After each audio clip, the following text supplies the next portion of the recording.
Kimsan?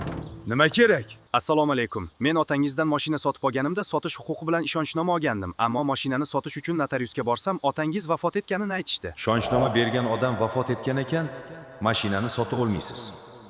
Endi merosxo'rlar meros ishini rasmiylashtirishi kerak, shundan keyin mashinani sotish mumkin. Agar ular sotsa, Shunga otangizni merosini tezroq qabul qilib, mashinani nomimga o'tkazib bersangiz degandim. Iltimos. Otamning qabri hali sovugani yo'q, sen esa meros deysanmi? Buni oldinroq o'ylash kerak edi.